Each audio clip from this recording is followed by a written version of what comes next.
All right, everybody. Hello, welcome, and good evening. We are so excited to have you join us today. Today, we're doing kind of a special session, a special workshop that I'm truly excited about. I know that it hits very close to home for so many of you all at home and in your communities. Today, we are talking about how to create a childcare collective and to also kind of the current status of schools right now in our home, in our community right here in New York City, and to figure out how we move forward. And one of the reasons why I'm so excited about tonight is because it just really shows how we as a movement really try to do things a little bit differently. And we're really challenging this idea that organizing and community organizing is something that is predominantly for elections. Really, it's just part of a way of life. And one of the things that I'm so excited about what we do here in this workshop series is that we show how exactly, and we can walk you through the exact steps in how we can organize and use organizing skills beyond just electoral politics and how we actually create and establish societies and communities where we care for one another, even in our own backyard. And so today we are going to be talking about childcare, and I think we've got some fabulous guests with us today. I am extremely excited. Right off of the heels of an incredible primary win, we've got State Senator to be Jabari Brisport joining us. Jabari, thank you so much for joining me today. I am so stoked to be here. Thank you. I could not have done it without you, Alex. Great to see you. Oh, no, of course. And for folks who, at home who don't know who Jabari is, Jabari ran for a state Senate seat our recent primaries here on June 23rd in Brooklyn. He is a DSA sponsored and endorsed candidate. Jabari put me onto DSA many years ago. After launching a city council race, he inspired me. And so it's great to see this kind of cycle go. And now Jabari won his primary election along with, it was the entire DSA slate that won seats. Is that right? Yeah, everybody, we're all going to Albany. We're all going to legislature. Oh my God. Shout out Jabari, shout out Farah, shout out Marcela, shout out Zofran. Am I forgetting anybody? Huya, I guess. Oh yeah, then we've got Huya, who's now she's an OG at this point. She went 2 years ago. She warmed up the seats for you guys. So this is really just so transformative. And I kind of want to talk a little bit. I want us to talk about what's happening in schools and in New York City schools on a macro level a little bit first. So we can talk about how this mess even happened to begin with. And the reason why it's so important is because if we don't understand how we got here, then we have no hope of dismantling the oppressive systems and misguided decision-making that created the situation to prevent us from being in this place. Because, while this situation may seem very unique with COVID-19 and a pandemic, really what we've learned and what we're seeing is that this pandemic has just made existing problems worse. It hasn't necessarily introduced brand new challenges.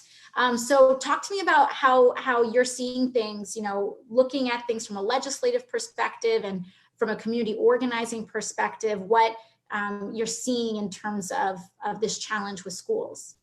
Yeah, thanks, Alex. So everyone watching, first of all, hi, and thanks for being on this call. It's I'm excited, about learning more about childcare collectives. But for those who don't know, in New York City right now, the governor and the mayor are really pushing for a reopening of the schools. They say it's safe. It's not a full reopen. They're going with what's known as like a blended learning model, right? So schools will be cut down to like half capacity or third capacity, and students will attend in cohorts. Like maybe, you're the Monday, Wednesday crew and somebody else is, your friend is in the Thursday, Friday crew, whatever. it's, the logic is that, the testing rate is pretty low, and they set a trigger to fully shut down again, which is 3%, right? So, if we're doing the constant test and 3%, citywide, the infection rate goes back up to 3%, they'll shut down the schools again, which is pretty low. And, a lot will feel like it's not quite safe. We still don't have nurses in every school, or, they're saying there's going to be hand sanitizer in every room when, we can't really have soap in the bathroom sometimes, or like, state-of-the-art filtration systems when, schools were struggling to get working air conditioners to begin with. And even, some of the concerns I have is that right now schools are being held to a double standard that other places are not being held to, where we're saying it's okay for hundreds of people to congregate in schools, but not, for sports events, for the arts, for really anywhere else. And it's really unfortunate. And my biggest worry is that we will open up in September, and things, rates will spike and go a little bit higher, and then we'll hit 3% and have everything shut down again by October, November, which would be really unfortunate. Yeah, and I want us to talk a little bit too about how class plays into this and how race is playing into this, and just, the intersection of our lives are playing into this, because, this decision is not impacting all of us equally, and the pressures are very different, from one community to another. And so I think the first thing that I want to say here is that for any parents or guardians or caretakers that are tuning in, this is a judgment-free zone. All of us are in impossible positions right now. Parents are in an impossible position. Teachers feel like they're in an impossible position. School workers feel like we're in an impossible position. So, whether it comes to reopening schools or keeping schools closed, I think it's really important that we acknowledge why this is such a fraught decision to begin with. And I think, taking a step back, the reason why there's so much pressure, one of the main reasons why there's so much pressure to reopen schools physically, is because parents and families have not gotten the economic support that they need. They have not gotten recurring stimulus payments. The $600 in unemployment assistance has expired. And while there are negotiations ongoing to kick them up again, at the end of the day, that's not helping people's problems this week, last week, right now. And so parents right at the cusp of reopening schools are in an economically impossible situation. And I just want to name that. I want to acknowledge it. And I don't want to, and I don't want anyone to feel guilty about what we're talking about. But at the end of the day, it just does not seem safe to reopen schools right now. We just had statements come out from several organizations, teaching organizations and so on, saying that we aren't ready. And the other thing that I think is really important for us to really realize is that we're talking about 3% infection rate citywide. But what happens if your community skyrockets to a 5% COVID infection rate or a 10% COVID infection rate, but the rest of the city stays low? And that's the overall type of reopening plan. It just doesn't seem like there is enough detail and enough effort put in to a reopening plan where teachers feel safe, or frankly, where parents feel safe sending their children. And while on one hand, people are saying, oh, kids can't get COVID, it's fine, or kids, it doesn't really impact them, it's fine. We are a beautiful, vibrant, diverse city with multi-generational households where kids live with their grandparents. I was raised, with my parents and my grandmother growing up. I lived with my grandmother growing up. My mother, full disclosure, my mother is a school secretary, not here in New York City, but in Florida.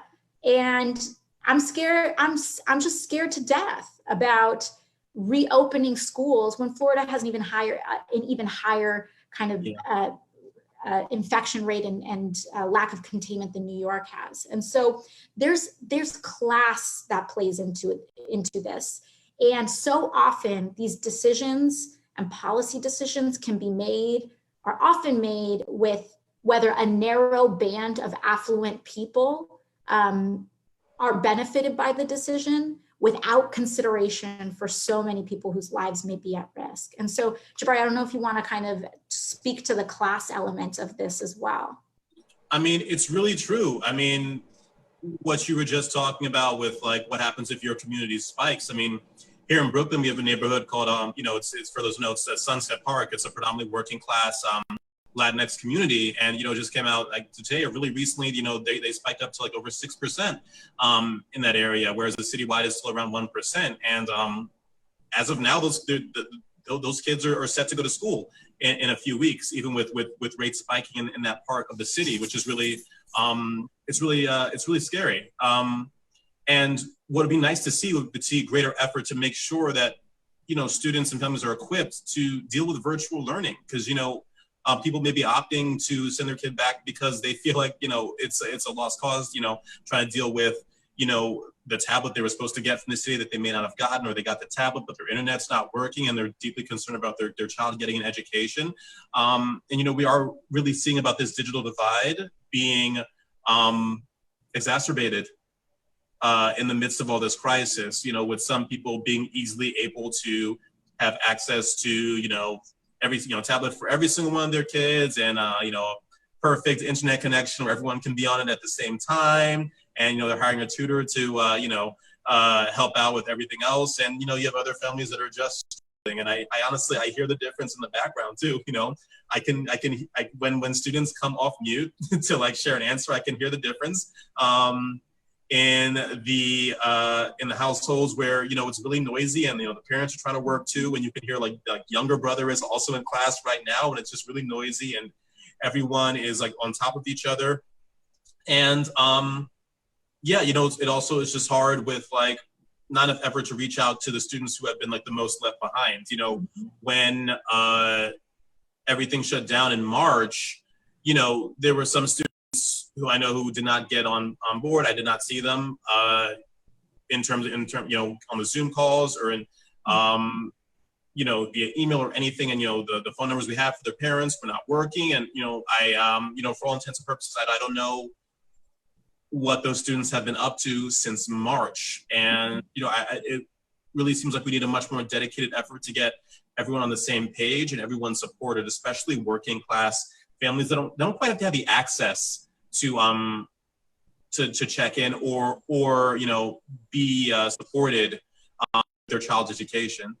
Yeah. And I think, for folks at home who are just tuning in, a lot of people may not have known or realized that you yourself are an educator and you know exactly what's going on. And you're also pointing out, that there is no perfect scenario here, because staying home obviously and clearly is not the ideal educational format for us as well. We know this, if getting a better education at home was possible on a mass scale than public schools, then we'd be talking about doing that more permanently. But the fact of the matter is that we are in a very difficult situation. This is a crisis.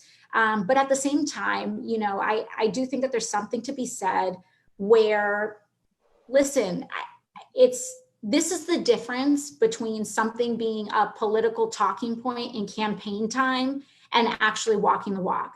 And when campaign season rolls around, I feel like it's very normal and very classic for politicians to kind of wave around and say, teachers don't get recognized enough, teachers don't get paid enough, teachers aren't given the resources that they need to succeed and to help and to help invest in our children and our future. But now that we're out of campaign time and now that we're out of election season, some of those same people will go around and support a budget that cuts our schooling in order to add more to policing, for example, or making reopening decisions that are guided not by the public health and not guided to preserve and save the lives of teachers, children, families, and school workers, but allow these decisions to be guided by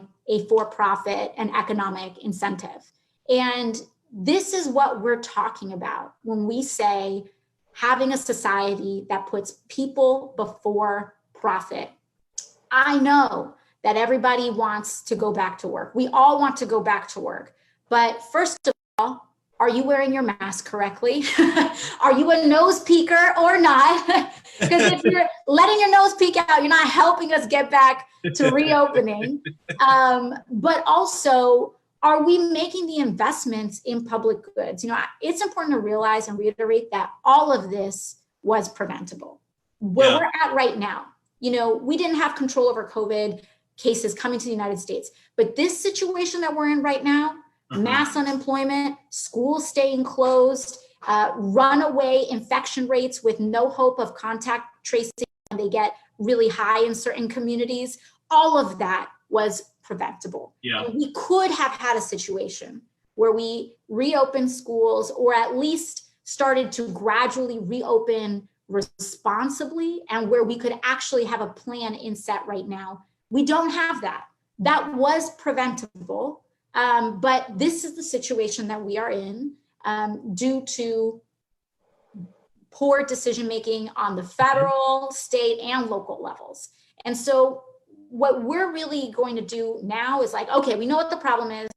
Let's figure out one solution that you can apply directly in your life. And that is, if you do decide that you want to opt either in blended learning or in remote learning, where your child is going to be home for some larger period of time than they normally would be, how can you work with your neighbors, with other parents that you trust, in order to maybe do a Robin type of situation with childcare so that you can get some time off and someone else can kind of take the ball that day and take turns in order to organize safely a childcare collective. So Jabari, do you have any parting thoughts on kind of what this means in terms of organizing and just even how this has political implications as well? Yeah, no, I just think this is going to be very important moving forward, just because, it's like you said, the support is running out, the unemployment checks are not coming, and the people that are going to be harmed by that predominantly are, people that already didn't have the means, like working class, Black and brown people and people of color, who will need to, make up for the fact that we have a presidential administration and, a Republican, Senate that do not want to keep extending these unemployment benefits.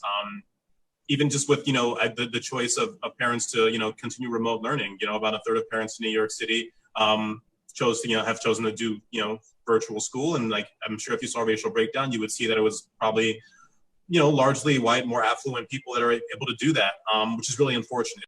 This organizing is critically important because right now we are filling a gap left by, the administration. Yeah, for sure. Well, thank you so much for joining us, Jabari. I'm so excited for you to go in and rock Albany. Make sure we raise hell around those bad budgets, and make sure that we really fight for a more progressive New York for the many. Thanks, Alex. Thanks so much. All right, so let's get to the main kind of event. What I know a lot of you all are here for is to actually learn these skills. How to organize a childcare collective that can help give yourself a break, that can help give a loved one a break. This is just such an enormously important skill, and I'm glad that we are having an incredible organizer right here from our team, Jonathan Soto, who is our one and only Throgs Neck field lead and political organizer. We're so excited to have Jonathan with us. Thank you for joining us, Jonathan.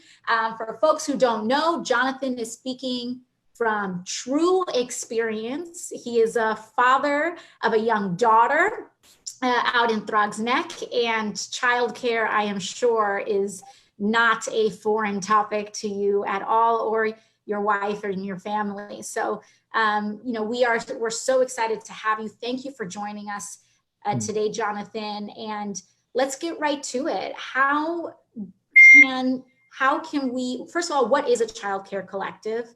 What is it used for? And how do we set one up? Take it away. Absolutely. Thank you so very much, Congresswoman, and also for creating this space at this really critical time. As a public school parent here in frog's neck. Stephanie, my wife, and I have had to deal with the realities of the challenge of childcare during a pandemic. As budget cuts start taking away curricular programs, it's been very interesting to be in this kind of pressure cooker of seeing all these bureaucratic kind of stepping stones for parents, especially working class parents. Especially in my school, many of my neighbors are definitely essential workers that cannot afford the alternatives that are emerging right now. I've seen many private tutoring companies commodifying tutoring, many people not having access to the enrichment programs or the summer youth programs that were cut, which you spoke about a couple of months ago on the attacks on the budget that are occurring. So this is particularly painful for many parents. We see our children, my daughter, 9 years old, is not socializing as often as she should, especially during this crucial time in her development. There's this separation that many children have from their peers. So it doesn't look like there's going to be a very clear destination. But I think that we can determine a direction, especially as things become more chaotic. So really excited to dig deep on the practical content for today. It's good to frame this. Many parents felt trapped by the two options that they're presented, either blended learning or, in that case, entirely remote. And it's really two really difficult choices. We don't want our intergenerational family members in the home, especially our abuelas and abuelos that may be infected with COVID. If a child is restless and is not putting on a mask. So the options that we have really require us to work together. It doesn't look like a lot of the solutions are very clear. So we need to continue thinking about our relationships and how we're going to connect with one another while also advocating for policies. This is in no way, shape, or form a substitute for public funding of education, but it's put us as parents in a situation where we need to organize. So what is the issue that we're dealing with? And the problem is that we're all juggling with childcare and school reopening. And you may not know exactly what back to school looks like for you, but we know right now it's going to be partially remote or entirely online if you live in New York City. So what we're trying to present today is this idea that has been emerging, which people have called it learning pods or mutual aid childcare. It comes in many names, but really it's about a horizontal relationship from parent to parent to work together to not only meet their neighbors' needs, but at the same time, understanding that our survival is dependent on one another. When budgets get cut, when after school programs fail, it's critically important for us as parents to look and work in solidarity with one another. And really want to emphasize that today we're going to talk about a concept called time bank. So this time bank concept is really not about providing charity, but solidarity. And solidarity requires relationships and trust. We don't think that any person is better or worse than another person because what they need and what we can provide. This is really about leaning on one another during this turbulent time to identify what resources we can provide and what resources we can receive from the community. And we have to work together to make these decisions collectively. So we're about to kick off the slides, but I'm going to be providing a reminder. So there's this 3-step cycle where you'll be able to find each other, make a plan, and try it out. So you being here is part of the first step, which is finding each other. And we're going to have a pledge form that we're going to pitch several times throughout this presentation. If you sign that pledge form, we'll make sure to connect you not only to volunteers if you live in the district that could provide some type of volunteer tutoring, but at the same time, it'll allow us to connect you to other folks that may be interested in setting up this time bank collective childcare situation. Then for make a plan, we want to make a plan not based on our priorities, but based on what your priorities look like. So we will provide toolkits with different forms that you could use to figure out how to best coordinate your childcare pod or your childcare network. And we'll make sure to provide the support that's needed and make a plan. And lastly, try it out. It always requires taking the first step, understanding that your situation within your school or within your neighborhood may be different from another. But once you try it out, then you start with the first part of the cycle, which is make a plan. So we'll emphasize that. But as we move on to the first slide, I really want to shout out DSA Red Sprouts.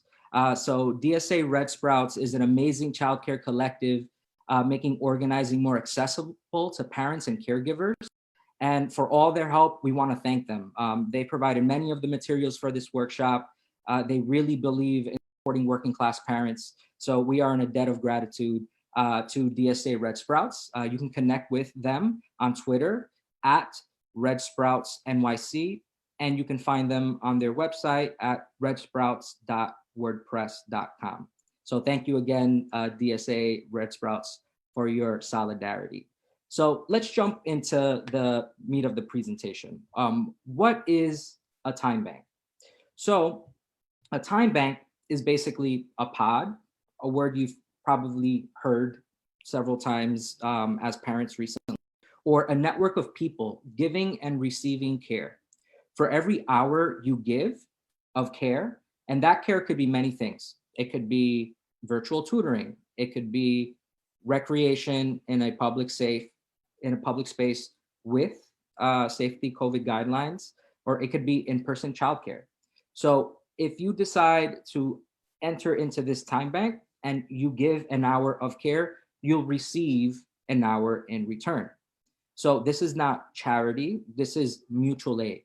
It's parents understanding the need to rely on one another in order to provide the services that are no longer accessible, either because enrichment programs have ended, or as many of my colleagues and my fellow parents, people that have lost their jobs that are currently unemployed, they don't have access to the private tutoring industry, which excludes lots of working parents because it is the privatization of education. We want to create this space, the Congresswoman wants to create this space so that we could participate in this time bank, and we'll definitely outline what that process looks like. But the general idea is that 1 hour you give in terms of volunteer service or a activity, you or your child receives that 1 hour in return. And how is this different from swapping childcare with one friend? Well, in a time bank, you can give and receive from different people. And the time bank will make sure that the hours are accounted for. So as opposed to having a two-person pod or network where you're limited in different types of skills that a parent or a tutor could provide, by expanding a pod or a network to 5 or 10 people, you'll be able then to have a different set of skills which could benefit the families that may want different options for their child. So that is what a concept of the time bank is. And we are now thinking about, once you are able to move forward with the time bank, it's very important to know that all hours are equal. So 1 hour of tutoring equals 1 hour of in-person childcare equals 1 hour of outdoor recreational activity or 1 hour of translation support. So the hour is the hour. So let's talk about, what does a time bank look like practically? So here's the scenario. Let's say that Angela tutors her child of one of her friends, Pablo, in chemistry. Pablo is playing soccer with his niece, whose mother, Liliana, is doing arts and crafts with Angela's child. What we see here is a time bank is different from just one person to one person providing service. It is a community of people, a community of relationships that are maintained. And you get to share in different types of care, support, and allows you to build a collective of relationships instead of a one-to-one relationship. So being that this is mutual aid, it allows for more sustainable engagement. Oftentimes we have a kind of hierarchy or top-down way of doing volunteerism, which this is not that. This is really about identifying the resources or skills that may exist within your pod. And at the same time, the campaign is committed to connecting parents through different different volunteer services if you live in New York 14. So we are going to remind everyone of the pledge right now. So you're gonna put your hand over your heart, as we see there in the graphic. But this is part of the first step about finding each other. So if you take this pledge now, whether you are outside of the district and want to do a childcare in your or childcare pod or collective in your specific neighborhood, or in New York 14, and we'll be able to provide that support, this pledge is how we're going to find you. So if you plan on organizing a childcare tutoring pod, please sign this form. And I'm going to spell this out. It is bit.ly/pledge2care. Again, where you could take the pledge, type in bit.ly/pledge2care, which is spelled PLEDGETOCARE. Really encourage you all to please sign up. And for parents or members of our community that are in District 14, please pledge, and we'll make sure to get you trained, whether it's on Zoom or any of the Google Sheets or any of the database outreach needs, materials, supplies. We're able to engage with you if you take this pledge. So we are definitely encouraging everyone that can create a childcare collective in their community to take the pledge.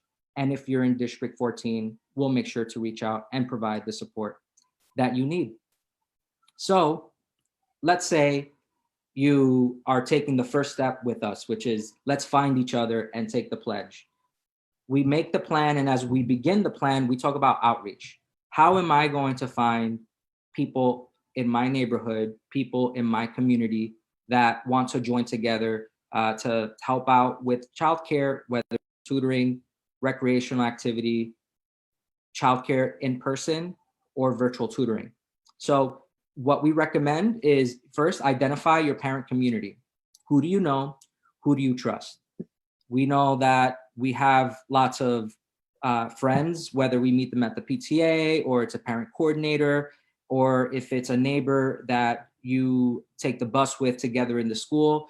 Feel free to connect with folks that you already know. Have you connected with a parent where you went and dropped off your children at school and alternated a ride towards school? Or were there ways that you had informal tutoring groups or even after school programs that you participated in that ended? We really recommend that you reach out to folks in your community, especially if you're interested in engaging with them in this time bank, in this childcare collective. So you talk to your closest parents and ask them to bring another trusted person. And these networks or these pods should start pretty small, 5 to 10. You want to make sure that there's trust in the network and the group, but at the same time to be inclusive. Make sure that we reach out to our neighbors. We've seen that the unfortunate privatizing of tutoring, many affluent communities and parents are leaving public schools, taking tutoring, and it's a self-selecting group. And we know the difficult race and class dynamics that take place when we're not inclusive. So please make every attempt to be as inclusive as possible when reaching out to your neighbors so that we could assist with outreach and help growing the specific pod or network that you're creating. So with next, let's say you've already reached out and you want to go and start the kickoff meeting. So once you've done your outreach and received your crew of folks, what you want to do is cover what the agenda looks like for your first meeting with your pod. So we'll have a sample agenda that you could download and print off for your first meeting. We have an amazing toolkit that the amazing team members at Team AOC put together for you all. So you could download and print out the entire toolkit. So the way that the kickoff agenda looks like, we'll review that right now, but just want to direct you right now to please view this toolkit at ocasio-cortez.com/childcare. Again, you can download and print out the toolkit at the following website, ocasio-cortez.com/childcare. And you'll be able to receive the entire toolkit, and we'll briefly go over what the kickoff agenda would look like for the first meeting. So remember, you signed the pledge form today. I pledged to create a childcare cooperative in my neighborhood. You reached out to parents that you either know from your school or from your neighborhood. And now you are meeting for the first meeting of the collective, which could happen through Zoom. And we're happy to train you on how we could facilitate that if you're in the district. So a pre-meeting, you could create, let's say, and send over a podcast or do a reading on mutual aid or childcare organizing. This is important if you'd like to have a concept or share some discussion and get to know folks better by having common material. That way, that can inform the conversation that you're having on how the group that you're creating is not just a one-off charity, volunteer gathering, but it is about mutual aid and finding ways to support one another throughout the entire school year. So then you'd like to do introductions. You want to get to know each other and break the ice with a common group facilitation question that's related to this scenario. So for example, what has been the most challenging part about COVID and raising children in this time for you? I would say is the inability to go outside has been really, really difficult for my family and I. And I'm sure that question, when you're with the group of folks that you're having conversation with, you'll see a lot of commonalities and you'll be able to build solidarity as you move forward. So what you'd also like to do is define what is a time bank. So we've reviewed what a time bank is. It's a place to get and make a record of who gives 1 hour, who receives that 1 hour, and how do you distribute that amongst the group for childcare, virtual tutoring, outdoor recreational activities, and other services that you may determine within your group. So you want to make sure that you also go over the group agreements, roles, and communication purposes. So we want to make sure that everyone's desires, everyone's preferences, everyone's expectations are clearly accounted for. You want to discuss roles and communication preferences by determining who may be a coordinator. So the role of the coordinator alternates. So let's say you'd like to have a coordinator that prepares the first meeting or the first two meetings. It could rotate. That way there's responsibility that is distributed throughout the group. So this coordinator will rotate. This coordinator could check in with members of the group, the pod, or the network, make sure that people are receiving what they're contributing, and making sure that all hours in the time bank are allotted for and are actually executed. Also, this person will be coordinating for the first couple of weeks, and then you could then have a training program of how the coordinator has any feedback on best ways to continue the group, and record that and make sure that the parents talk about ways that we could work together to address some communication issues that may arise. And you'll like to talk about whether you want to do a WhatsApp chat or a group text or a Google shared drive, which is something we're happy to set up for you if you'd like any training on any of these items. Then you'd like to fill out intake forms together. So these forms should cover very basic information like contact, emergency information, medical information for children, and what each parent can give and receive to the collective. So we have sample intake forms that you could download and print in your toolkit. And once again, you can find all of these different items at ocasio-cortez.com/childcare. Again, you could download and print out the toolkit with all these sample guides. Again, these guides are guides and are not fast rules. You could feel to shift and change the language as you'd like. However, this is here to guide you throughout this process as you receive the information. So as we then move on to the next slide, we will review, and this is the sample agenda. So this is just what it looks like when you go into the toolkit. You'll see, for example, we have reading suggestions, podcast suggestions, and different ways you could facilitate the meeting. So again, you could download and print this at ocasio-cortez.com/childcare.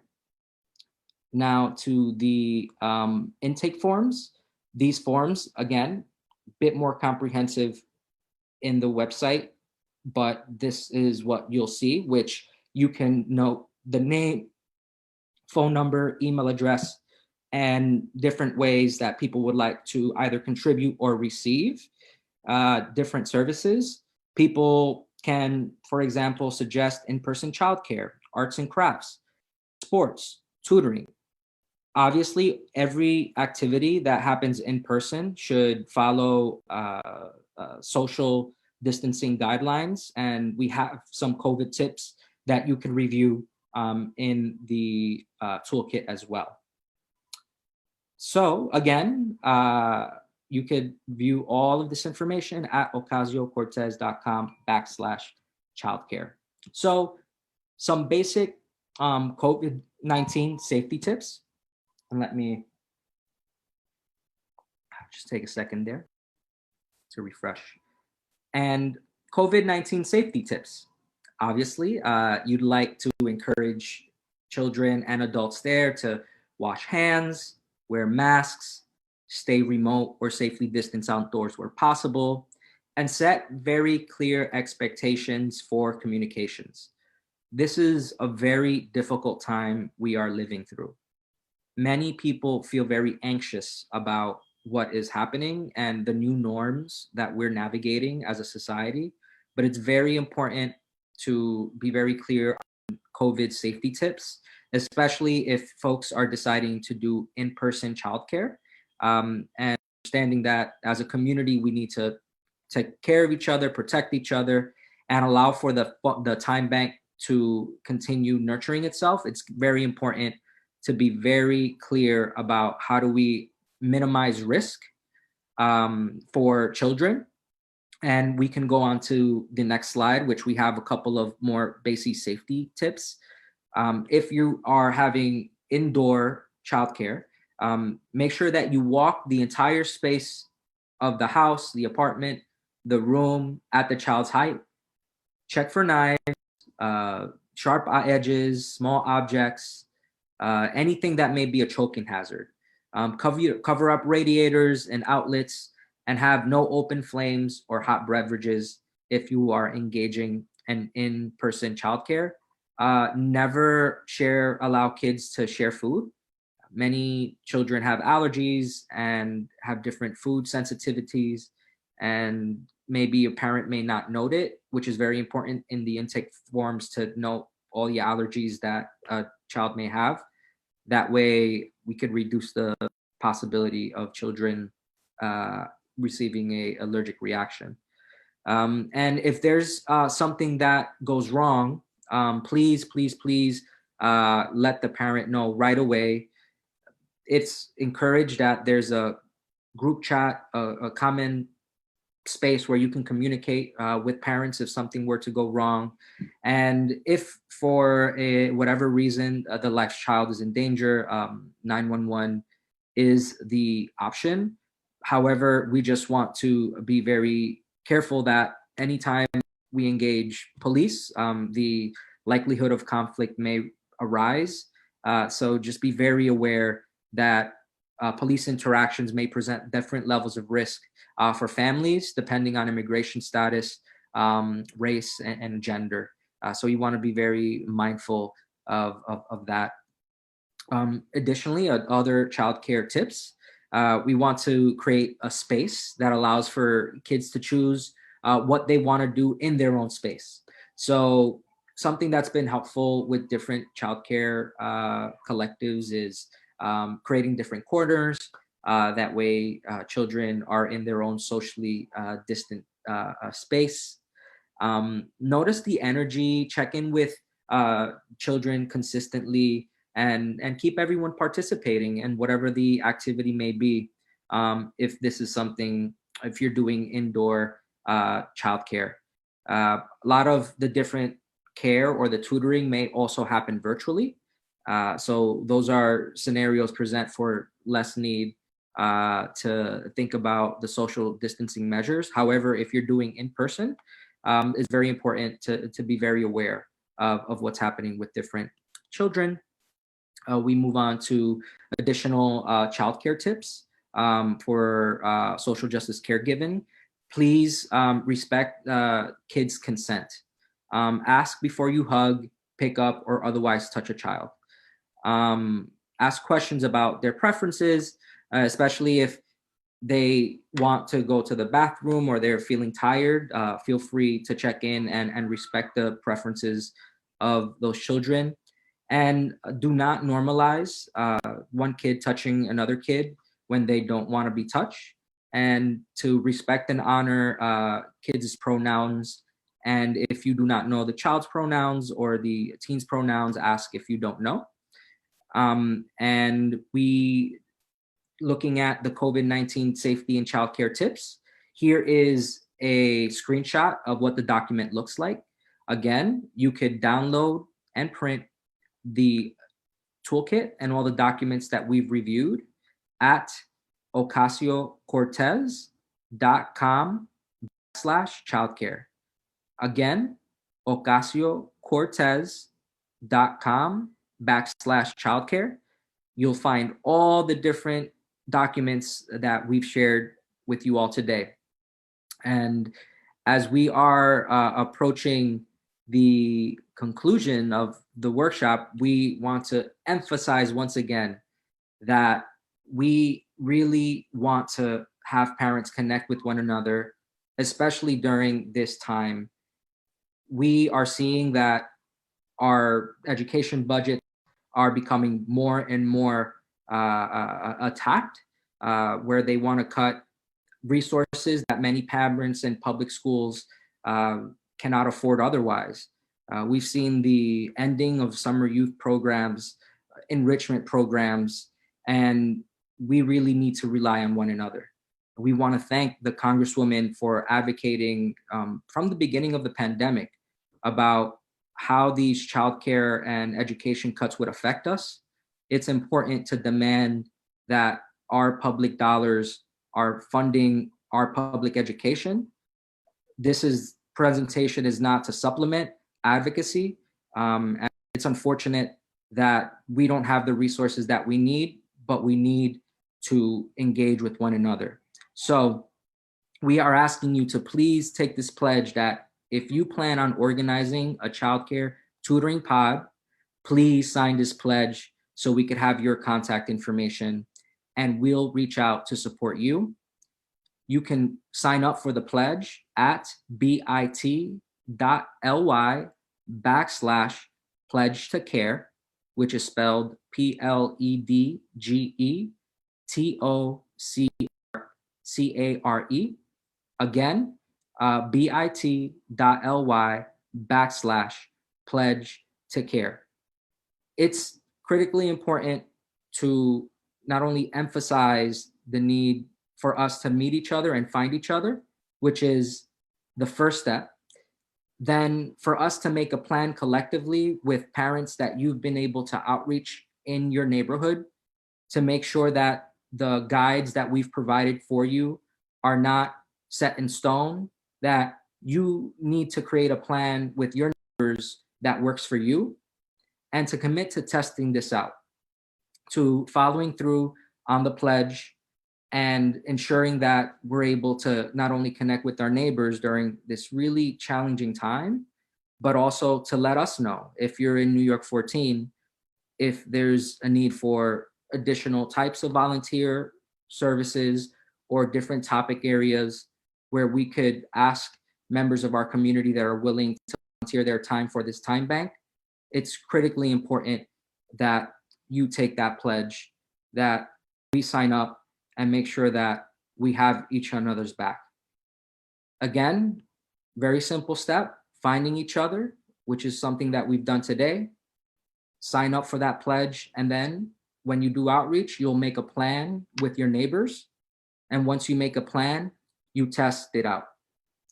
If you are in New York 14, we are happy to not only train you in the use of Zoom technology, in setting up the Google Sheets, in setting up a database, in providing resources or materials for outreach for you and your neighbors. That's something that we are committed to doing. And again, please take the pledge by visiting bit.ly/pledge to care. So we want to thank you all, especially parents, as someone and as my wife, myself, my family have time and time again felt the deep uncertainty, the lack of clarity, and feeling trapped by these two options, which is entirely online or blended. There needs to be a third way. And I want to thank one of our parent leaders, Angela Torres, who has been emphasizing this in Throg's Neck time and time again, that there needs to be a third option for parents to find one another. And we're deeply grateful to the Congresswoman for focusing on this issue, for providing this space for parents to organize and to really work with one another to find the resources that we need. So again, please sign up for the pledge at bit.ly/pledge to care. bit.ly/pledge to care. So thank you, especially to Red Sprouts for their help. Their materials are so honors the diversity of the families and the type of care that we should focus on providing to us and our neighbors. So we want to thank DSA Red Sprouts for all their assistance. You could check them out at redsprouts.wordpress.com, or you can find them on Twitter at Red Sprouts NYC. And want to thank Congresswoman Alexandria Ocasio-Cortez. We want to thank soon-to-be State Senator Jabari Brisport, and especially you, working families, working parents that took time out of your day, that was very busy, that was very chaotic, that has lots of uncertainty during this really challenging time during COVID. And we just want to thank you for joining us. Please, one more time, pledge, sign up at bit.ly/pledge to care. Thank you, everyone. And we hope that you enjoy the rest of your evening.